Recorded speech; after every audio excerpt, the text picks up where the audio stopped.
വരുന്ന ക്രിസ്മസ് കാലത്ത് മഴയിലും മനോരമയിലൂടെയും മനോരമ മാക്സിലൂടെയും സംപ്രേഷണം ചെയ്യാൻ പോകുന്ന ചിത്രങ്ങൾ ഏതൊക്കെയെന്നാണ് വീഡിയോയിൽ നോക്കാൻ പോകുന്നത്.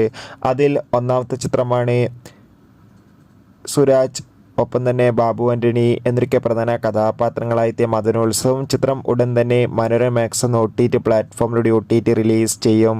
മുരളി ഗോപി നായകനെത്തിയ കനകരാജ്യം എന്ന ചിത്രവും അതോടുകൂടി തന്നെ അർജുൻ അശോകൻ നായകനെത്തിയ പല്ലൂട്ടി എന്ന ചിത്രവും ഈ വരുന്ന ക്രിസ്മസ് കാലത്ത് നമുക്ക് മഴയിൽ മനോരമയിലൂടെയും ഒപ്പം മനോരമ മാക്സ് എന്ന OTT പ്ലാറ്റ്ഫോമിലൂടെ ആസ്വദിക്കാൻ വേണ്ടി സാധിക്കുന്നുണ്ട്. എന്തായാലും ചിത്രത്തിനായി നമുക്ക് കാത്തിരിക്കാം. അടുത്തൊരു ചിത്രമാണ് ധ്യാൻ ശ്രീനിവാസ്, സണ്ണി വെയിൻ എന്നൊക്കെ പ്രധാന കഥാപാത്രങ്ങളായെത്തിയ ത്രയം എന്ന ചിത്രത്തിൻ്റെ OTT അവകാശങ്ങളൊക്കെ മനോരമ മാക്സ് എന്ന OTT പ്ലാറ്റ്ഫോമാണ് സ്വന്തമാക്കിയിട്ടുള്ളത്. ചിത്രം ക്രിസ്മസ് കാലത്ത് മഴയിൽ മനോരമയിലൂടെയും ഒപ്പം മനോരമ മാക്സിലൂടെയും OTT റിലീസ് ചെയ്യുമെന്ന് കൺഫേം ആക്കിയിട്ടുണ്ട്. ബിജി മേനോൻ നായകനെത്തിയ ചിത്രമായിരുന്നു കഥ ഇന്നുവരെ. ചിത്രത്തിൻ്റെ OTT അവകാശങ്ങൾ മനോരമ മാക്സ് എന്ന OTT പ്ലാറ്റ്ഫോമാണ് സ്വന്തമാക്കിയിട്ടുള്ളത്. ഒപ്പം തന്നെ ഗിരീഷ് എഴുയുടെ സംവിധാനത്തിൽ നെസ്ലിൻ നായകനെത്തിയ അയാം കാതലൻ എന്ന ചിത്രവും ഒപ്പം തന്നെ ഗോകുൽ സുരേഷ്, അനാർക്കലി, അജു വർഗീസ് എന്നൊക്കെ പ്രധാന കഥാപാത്രങ്ങളായിട്ട് ഗഗനാചാര്യ എന്ന ചിത്രം